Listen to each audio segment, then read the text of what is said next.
모든 영광 하나님 받으신 줄 믿습니다. 네. 이렇게 좀 넓어지니까 좋네요. 한눈에 들어오진 않지만은 그래도 참 감사합니다. 이번 주 우리에게 주신 하나님 말씀의 제목은 선민이 갖추어야 할 기본입니다. 선민이라는 것은 굉장히 축복된 단어입니다. 지금 현재 유대인들이 선민 의식에 빠져서 그것으로 자신들이 우월감을 가지고 오히려 다른 민족들을 무시하고 업신여기는 그런 자세는 잘못된 거지만은, 하나님이 처음에 이스라엘 백성들을 선민으로 부르신 거는 굉장히 큰 축복이죠. 선민이라는 뜻은 뭡니까? 하나님으로부터 선택을 받았다는 거거든요. 이 시대 영적 이스라엘인 우리 성도님들은 하나님의 완전하신 은혜와 축복 가운데 선택받은 선민인 줄 믿습니다. 그래서요, 정말로 이 선민이라는 것을 제대로 깨달으면요, 어떻게 됩니까? 도리어 무례히 행하거나 남을 무시하는 것이 아니라 하나님의 사랑과 그 은혜가 너무나 크기 때문에 도리어 자신을 낮추고 겸손히 섬길 수 있는 것이죠. 이것이 우리가 누릴 축복인 줄 믿습니다.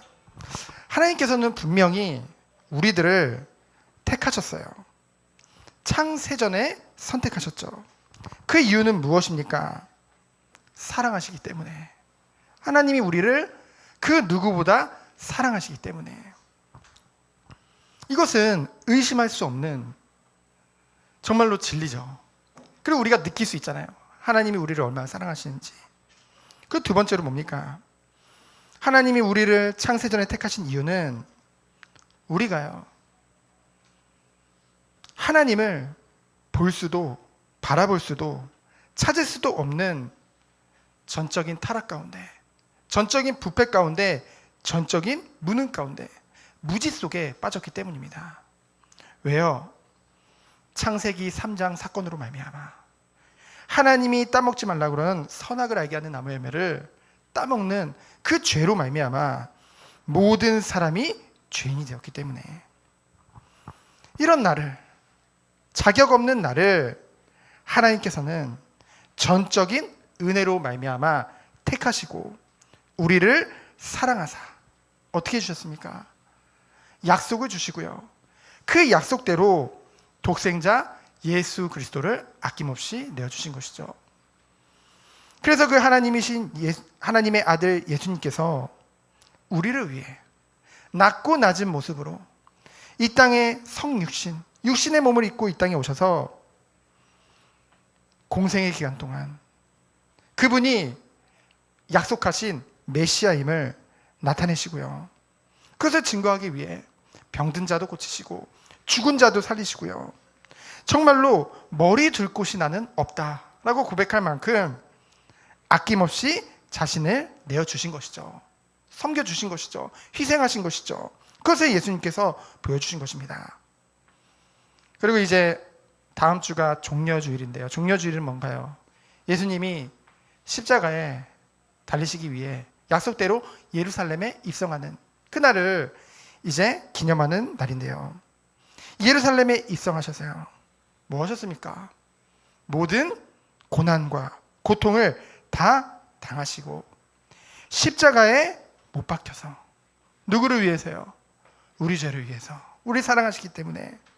그래서 모든 피와 물을 다 쏟으시고 우리를 깨끗게 하신 줄 믿습니다. 그리고 어떻게 하셨어요? 3일 만에 부활하심으로 사망 권세 이기시고 완전히 승리하셨죠. 이 복음, 이 사랑을요, 우리가 믿으면, 이 예수 그리스도를 믿으면 우리가 의롭게 되는데요, 그 믿음마저도 우리에게 선물로 주신 줄 믿습니다. 선물로 안 주시면 안 돼요. 왜냐하면 우리는 하나님을 바라볼 수도 찾을 수도 없는 그런 완전한 죄 가운데 빠져 있었기 때문에, 완전한 전적 타락 가운데, 부패 가운데 빠져 있었기 때문에, 그래서 우리는 예수 그리스도의 피로 말미암아 깨끗게 되어졌고요. 그 예수 그리스도의 죽으심과 부활의 연합됨으로 말미암아 하나님으로부터 의롭다함을 받은 줄 믿습니다. 그렇기 때문에 우리들은요, 분명한 선민의식이 있어야 돼요. 바른 선민의식이요. 이스라엘은 다른 그 하나님의 특별한 선택을 받았잖아요. 그렇죠? 그 사실은 바뀌지 않는 거예요. 왜요? 은혜이기 때문에. 우리를 하나님이 택하신 거는요, 우리의 연약함과 부족함 때문에 바뀌는 것이 아니라는 것이죠. 왜요? 하나님이 우리 택하신 거기 때문에. 그래서 우리들은 정말로 이 말씀 안에서 승리하는, 그래서 그리스도 안에서 참된 선민 의식을 갖는 우리 모든 선임이 되어지기를 예수 그리스도 이름으로 축원드립니다. 그렇다면 그리스도 안에서 참된 선민 의식은 무엇인가요? 바로 예수님을 닮아가는 거죠. 성화입니다. 하나님의 사랑을 받았다고 하면서도 우리의 삶으로 돌아가서는 여전히 하나님을 의식하지 않고 내가 주인이 돼서 살던 그런 내가요, 모든 것 가운데 우리 주님을 주인으로, 세상의 성공과 안위를 쫓던 내가 그리스도 안에서 섬기는 자로, 그러면서 스스로 뭐예요? 예수님과 같이 낮은 자리로. 어저께 우리 청소년 모임을 통해서, 야모임을 통해서 고린도전서 4장을 살펴봤거든요. 고린도전서 4장을 보면은 고린도 교회 성도들이요, 하나님이 우리에게 은혜 주셨으니까 오히려 그 하나님 말씀 좀 많이 알고, 또 저 사역자로부터 내가 은혜 받았으니까 그거 가지고 자랑하고 오히려 다른 사람을 판단하고 그러고 있었다니까요. 근데 바울은 뭐라고 고백했습니까? 우리는 그리스도 때문에, 그리스도 안에서 스스로 약해지고 스스로 비천한 자리로 가고 스스로 낮은 자리로 들어갔다. 참된 겸손을 가르쳤죠. 그래서 뭡니까? 결국은 가장 중요한 건 뭐예요? 나 중심의 삶에서 이제는 하나님의 백성으로서 어떤 중심으로 가는 거예요? 하나님 중심의 삶으로 인도받는 것. 그것을 가르치기 위해 하나님이 오늘 말씀을 통해서 무엇을 주십니까? 바로 성막 건축을 통해서 성막 중심의 삶으로 인도하시는 것이죠. 오늘 본문을 보면은 19장부터 23장까지는 하나님께서 준비하신 신의 산 언약이에요. 그 이스라엘 민족 전체와 하나님 사이에 공식적으로 이제 언약이 체결되는 장면이 이제 나오게 되어집니다. 이제까지는 모세를 통해서 뭔가 이제 모세를 중보자로 해서 하나님 앞에 이제 하나님 말씀을 받았던 이 이스라엘 백성들이 이제는 이 공식적인 언약 체결을 통해서 선민의 지위를 합법적으로 인정받는 그런 장면이죠. 그래서 이스라엘 백성이 하나님의 백성으로서, 선민으로서 가장 기본적으로 갖출 것을 이제 가르쳐 주는데요. 그게 뭡니까? 바로 이제는 하나님의 완전한 은혜 가운데 들어왔기 때문에 공식적으로 하나님 나라의 시민이 되었고 하나님의 지대한 관심과 보호를 받는 그런 제사장, 나라로서의 시민이 되었기 때문에 이제는 하나님의 그 거룩하신 뜻을 알고 누리는 그런 구별된 존귀한 하나님의 도구로 세우시기 위함이죠. 그래서 하나님은 애굽의 종된 곳에서 출애굽해서 구원해서 그냥 바로 약속의 땅, 가나안 땅으로 보내신 것이 아니라 정말 하나님의 백성이 어떻게 살아야 되고 무엇을 기준으로 살고 무엇 중심으로 살아야 되는지 아주 구체적으로 가르쳐 주시는 아주 세심한 하나님이라는 것이죠. 그것을 우리는 말씀을 통해 깨달을 수 있는 것입니다. 그래서 우리 현대 시대는요, 책임지는 걸 싫어하는 시대예요. 그렇죠? 뭐 MZ 세대라고 하잖아요. 속된 말로 나 중심이거든요. 책임지기 싫어해요. 근데요, 정말로 우리가요, 하나님의 그 은혜 안에서 택함을 받았다고 한다면은 이제는 뭡니까? 너무나 큰 영광이고 기쁨이지만은 그 동시에 이 하나님의 아름다운 덕을 온 땅에 선포하는 자로 우리들을 세우셨다는 거죠. 그것이 우리들의 책임이요 의무인 줄 믿습니다. 그것이 뒤따르는 거예요. 이제는 이 축복 안에서 우리가 어떤 은혜를 받아야 되겠습니까? 어린아이는 젖만 먹고 싶어 해요. 그렇죠? 근데 성장해서는 그 젖만 먹여서는 더 이상 자랄 수 없다는 것이죠. 아주 균형 잡힌 식사가 중요하다는 것입니다. 현대시대는요, 아까도 말했듯이 우리가 하나님으로부터 놀라운 은혜를 이미 다 받았잖아요. 그럼에도 불구하고 교회에 와서 끊임없이 복받기만을 원해요. 당연한 거죠. 물론 하나님 앞에 나오면 하나님께서 축복하십니다. 근데 중요한 것은 이에 따르는 책임과 의무도 가르쳐 줘야 된다는 것이죠. 그래야만 우리가 하나님 앞에서 온전한 사람으로 하나님의 뜻을 이루는 자로 인도받기 때문에, 그것을 하나님은 오늘 모세를 부르셔서 그리고 이스라엘의 대표들을 부르셔서 그것을 가르쳐 주신 것입니다. 그래서 이제는 정말로 하나님의 백성으로서 가장 중요한 건 뭐예요? 하나님과 동행하고, 그리고 또 뭡니까?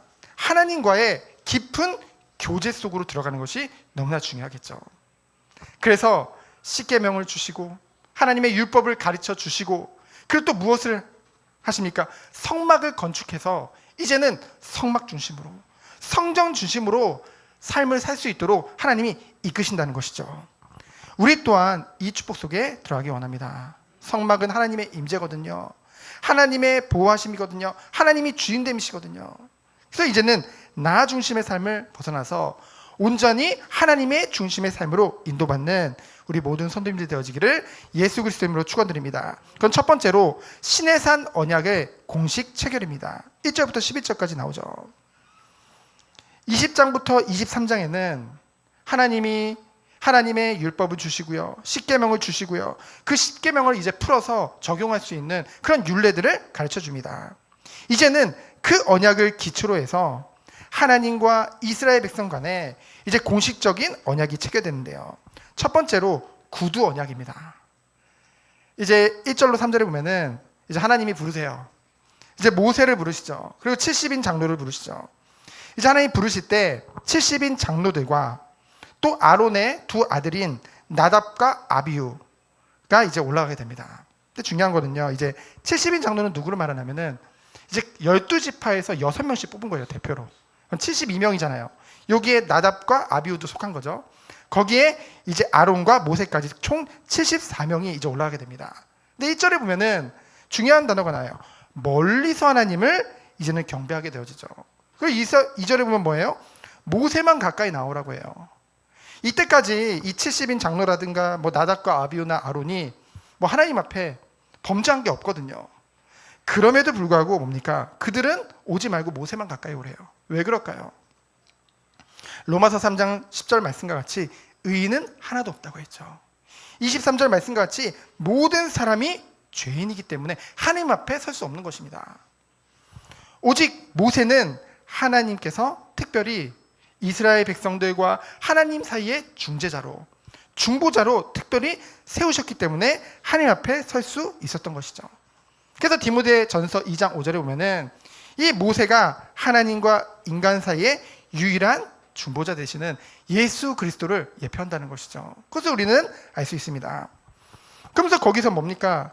이제 모세가 모든 말씀과 모든 율례들을 이스라엘 백성들에게 전해요. 왜냐하면은 십계명은 하나님이 직접 이스라엘 모든 백성들에게 전해줬잖아요. 근데 그 이후로 나오는 20장부터 23절의 내용들은 모세만 들었잖아요.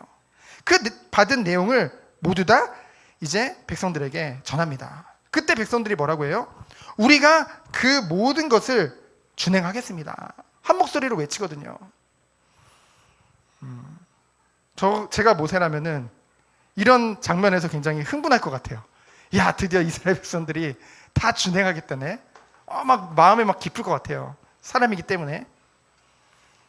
근데 사실은 그들이 어쩌면 군중심리로 말미암아, 사실 이스라엘 백성들이 지금 흥분된 상태거든요. 하나님의 임재하심을 받죠. 우리를 선민으로 삼으셨죠. 얼마나 기쁘고 얼마나 흥분돼요.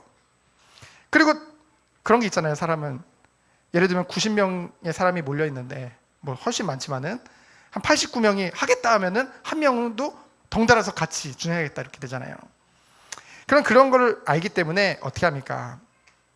이제는 구두 언약에서 끝내지 않고 3절부터 12절에 보면은 거룩한 언약 의식을 함께 하죠.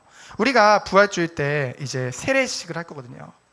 우리 귀한 후대들 3명이 이제 세례를 받게 되어지는데, 그 전에 이미 예수님을 구주로 영접했고 정말 내가 하나님 자녀라는 사실도 알고 정말 구원에 대한 그것을 우리가 가르치지만은 왜 따로 세례식을 합니까? 이 세례 의식을 통해서, 거룩한 언약 의식을 통해서 정말로 하나님 앞에 다시 한번 다짐하고 그것이 마음의 중심으로 담기는 시간이거든요. 그래서 그것을 거행하게 하는 거죠. 이스라엘 백성도 마찬가지입니다. 이제 3절부터 11절에 보면은 어떻게 합니까? 4절에 보면은 모세가 여호와의 모든 말씀을 기록하고, 그렇죠? 기록해요. 왜요? 이 언약 의식을 위해서. 정말 기도하면서 인도받았겠죠. 우리는 착각할 때가 있어요. 이제 제가 말씀을 전달하잖아요. 그럼 하나님이 저를 통해서 막 직통 계시를 받아가지고 제가 하나님의 말하는 걸 말하는 것이 아니라 하나님이 저를 사용하셔서 성령이 개입하셔서 정말 하나님의 말씀을 이제 전달해 주는 거거든요.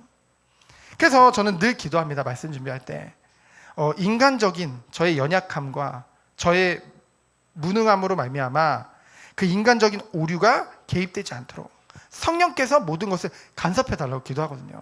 근데 하나님은 여기에 모이는 모든 성도님들이 너무나도 귀하기 때문에 성령께서 이 예배 시간에, 말씀 시간에 역사하시는 줄 믿습니다.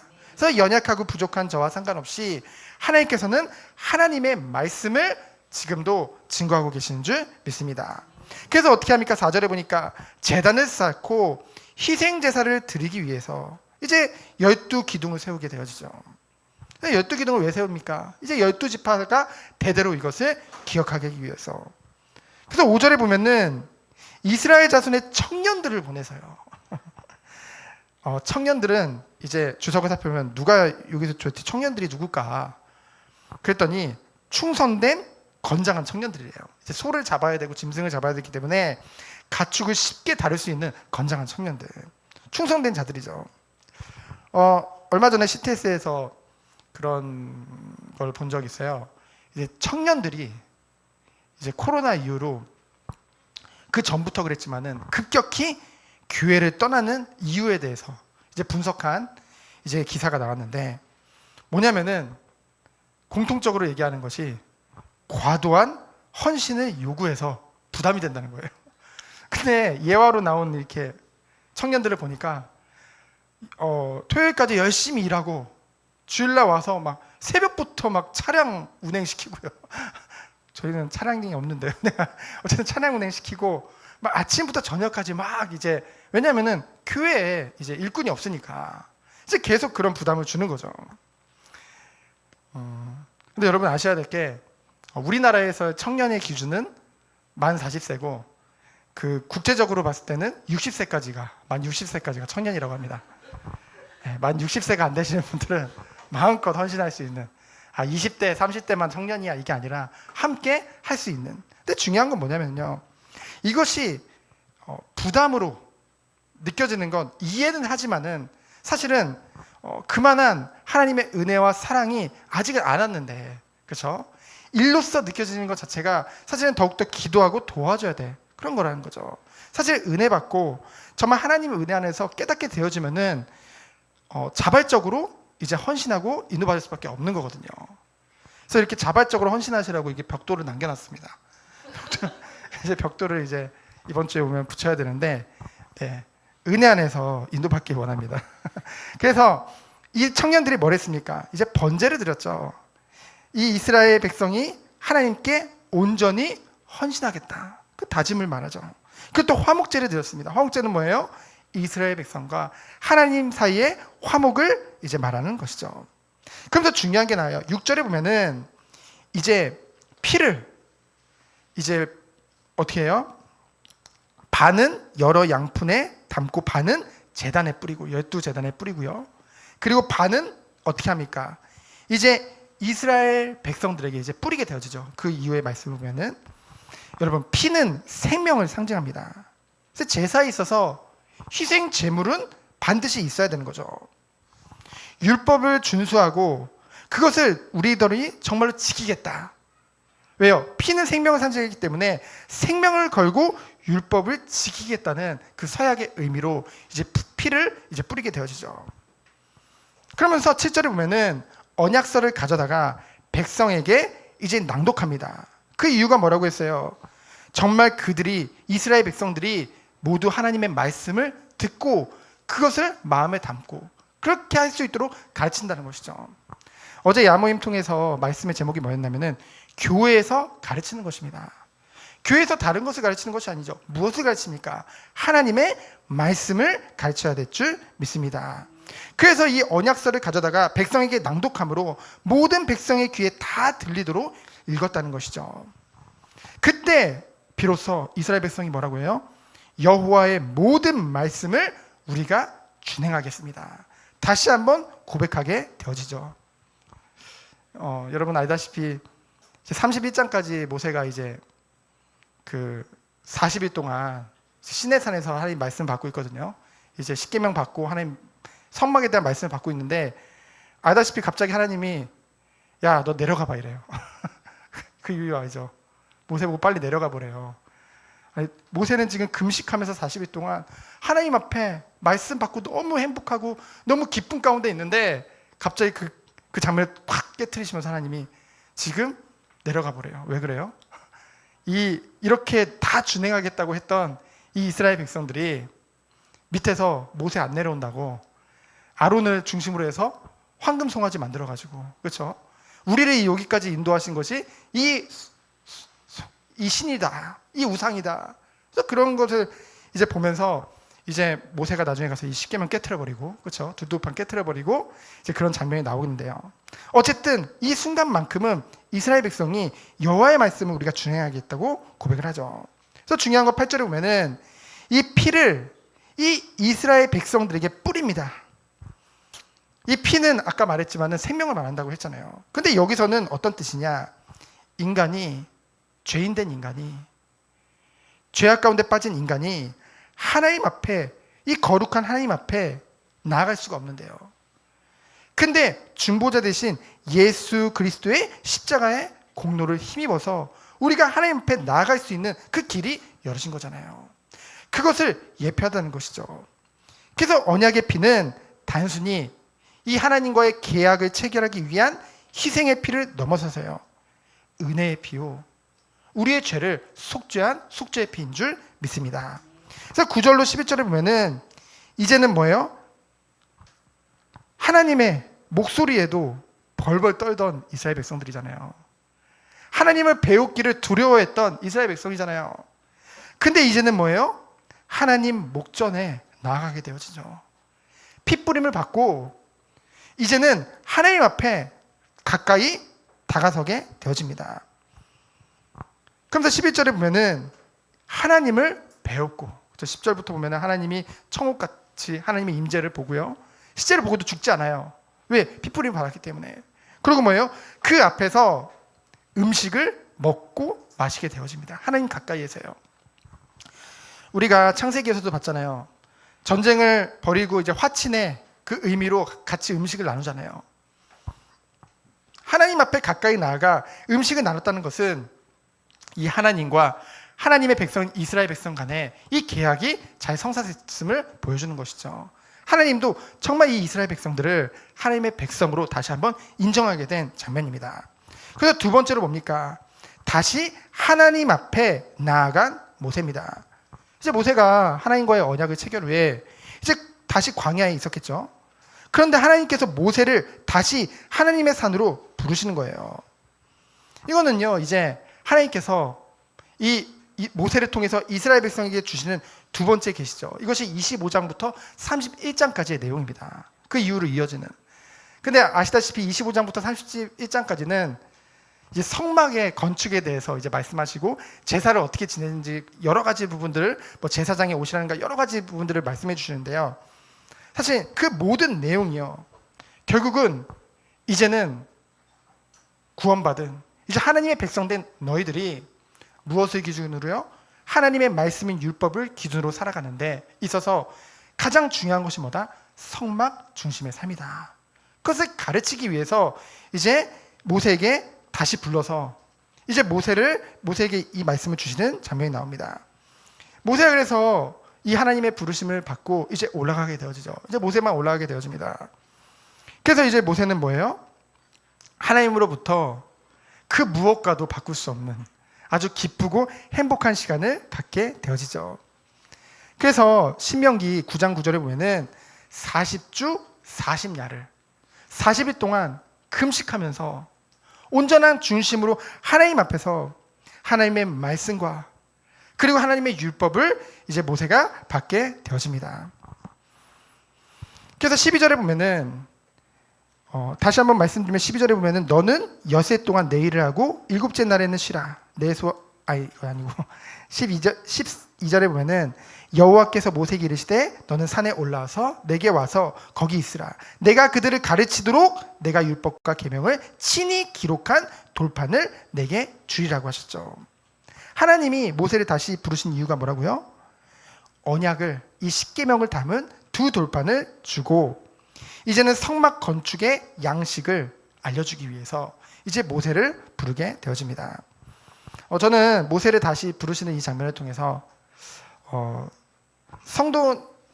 우리는 보통 성도라 하면 하나님으로부터 소명을 받았다. 하나님부터 부르심을 믿잖아요.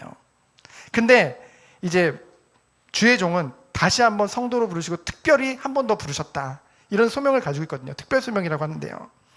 하나님께서 먼저 목회자를 주의 종을 한 번 더 부르신 이유는 무엇일까? 정말 이 40주 40야를 정말 금식으로 기도하면서 하나님 중심으로 하나님께 나아가서 정말 하나님과의 깊은 교제를 원하고 정말 그 안에서 하나님의 심부름하기 원했던 그 중심, 그 은혜를 심부름하기 위해서 하나님이 부르신 것이구나. 그것을 다시 한번 이 장면을 통해 생각하게 되어졌습니다. 그러면서 하나님이 뭐래요? 이 부르신 이유의 목적은 네가 그들을 가르치도록 친히 너에게 주겠다라고 말씀하셨죠. 그래서 13절에 보면은 중요한 교회의 원리에 대해서 우리는 보게 되어집니다. 보통 이제 유대인들도 지금 그렇거든요. 모세를 굉장히 높여요. 모세를 진짜 하나님 다음으로 유대인들은 지금도 생각하면서 지금도 그러고 있거든요. 근데요, 이 모세는요, 모세 혼자서 이 일을 해낸 것이 아니라는 거죠. 13절에 보면은 그의 부하, 다른 성경 번역에는 그의 심부름꾼, 그렇죠? 여호수아와 함께 일어나 모세가 하나님의 산으로 올라간 장면이 나옵니다. 정말로 위대한 사역자 이면에는 충실한 일꾼의 헌신적인 그런 열심이 같이 있다는 것이죠. 모세 뒤에는요, 항상 여호수아 또는 갈렙 이와 같은 보필하는 자들이 붙어서 함께 했다는 거죠. 이는 하나님의 위대한 사역은 항상 거룩한 공동체, 유기적 연합에 의해서 가능하다는 것을 우리는 보게 되어집니다. 이것은 뭐냐면요, 하나님께서 우리 교회를 세워가심에 있어서도요, 이 지상교회, 이 정원교회를 세워가심에 있어서도 한 사람이 잘해서가 아니라 한 영혼 한 영혼 성도님들을 그리스도의 몸된, 그리스도의 머리 되시고 그리스도의 몸된 지체로 부르셔서요, 이 유기적인 연합을 통해서 주님의 일을 이루어 나가신다는 것이죠. 그것을 통해, 그렇기 때문에 이 교회라는 공동체가 너무나도 귀한 것입니다. 하나님의 사역을 하는, 하나님의 일을 이루는 동역자로 부르신 것이죠. 그러면서 14절에 보면은 이제 아론과 훌, 기억나죠? 아말렉 전투 때 이제 모세의 양팔을 들었던 그 아론과 훌을 이제 임시로 이제 다스릴 권한을 주고, 이제 모세는 이제 하나님의 그 산 위로 올라가서 하나님의 말씀을 받게 되어집니다. 근데 중요한 말씀이 나와요. 16절에 보면은 하나님이 불러놓고요, 여호와의 영광이 신의 산 위에 머무르고 구름이 엿새 동안 산을 기다리더니, 이 말은 뭐냐면은 하나님이 모세를 부르셨잖아요. 그래놓고 6일간 침묵하신 거예요. 성격 급하신 분들이 많기 때문에 여러분 생각해 보세요. 내가 하나님 부르셔서 갔어요. 확신 가지고 올라갔는데 침묵하시는 거예요, 하나님이. 어떻겠습니까? 요즘 시대는 침묵을 굉장히 못 참거든요. 그렇죠? 굉장히 괴로울 거예요. 근데요, 이 침묵을 보통은 기다리지 못하고 견디지 못하고 못 참는데요. 이 침묵하실 때에 도리어 그 의미를 깨닫고 인내하며 기다리는 신앙 훈련으로 하나님이 이끄신다는 것이죠. 모세 또한 이 6일 동안 침묵을 통해서 금식하면서 정말 하나님을 바라보면서 기다렸을 것입니다. 모세가 뭐 예수님의 제자들 같이 또는 이스라엘 백성 같이 거기서 졸았겠습니까? 아니죠. 하나님 인지 안에서 정말 기도하면서 하나님이 이제껏 인도하신 것, 그 이제껏 나에게 주셨던 말씀들을 정말 곱씹으면서 묵상하면서 하나님 앞에 중심으로 나아가겠죠. 그래서 오히려 여러분, 우리가 때로는 하나님이 옆에 안 계신 것 같고, 때로는 고통과 고난 가운데 이 시간이 너무나 길어지는 것 같고, 우리 기준에. 근데 하나님의 때에, 완전하신 때에 오히려 이 고난과 시련을 통해 믿음을 연단하시는 그 시간으로 우리를 인도하시고, 하나님이 이제는 새롭게 하나님의 일을 이루신다는 것을 우리는 보게 되어집니다. 오늘 말씀을 통해서요. 그래서 정말로 이 침묵이 긴 것 같지만은 결국 이 시간을 통해서 이 하나님께서는 정말 이스라엘 백성들에게 정말로 필요한 것이 무엇인지 먼저 모세에게 알게 하시고 새로운 시작을 하게 되어진다는 것이죠. 그래서 오늘 말씀을 통해서 우리에게 주시는 결론이 무엇입니까? 하나님께서는요, 우리들에게 완전한 구원을 주셨어요. 그렇죠? 예수 그리스도의 그 피에 그 공로를 힘입어서 우리는 구원받아 하나님의 자녀가 되어졌고 하나님의 백성으로 삼으셨습니다. 성도죠. 그런 우리들에게 분명한 말씀이라는 기준을 우리에게 주신 거예요. 그렇죠? 그럼 우리는 이 말씀이라는 기준을 어떻게 누려야 될까? 그래서 하나님이 허락하신 것이 바로 성막의 축복이요, 성전의 축복이요, 교회의 축복인 줄 믿습니다. 우리가 벌써 많은 시간을 온 것 같지만은 정말 이제 이스라엘 백성들이 새롭게 시작되는 거예요. 이제 하나님으로부터 서민으로서의 공식적인 인정을 받고 새로운 시작을 하게 되어집니다. 가장 먼저 가르친 것이 그 이후에 많은 부분들을 가르치지만은 바로 성막의 축복입니다. 우리도 정말로 이 교회 중심으로, 선전 중심으로, 날마다 말씀을 중심으로 나를 세워져 가면서 하나님이 원하시는 그리스도의 이 복음을 온 세상에 선전하는, 선포하는 모든 성도님들 되어지기를 예수 그리스도 이름으로 축원드립니다. 시간 기도합니다. 하나님 감사합니다. 오늘도 말씀 주심에 감사드립니다. 하나님이 가장 먼저 갖춰야 될 것, 성막 중심의 삶, 정말 하나님 중심의 삶을 배우고 그 축복 안에서 선민으로서의 축복을 누리는 우리 모든 성도들로 주께서 축복하여 주옵소서. 살아계신 예수 그리스도 이름으로 기도합니다. 아멘.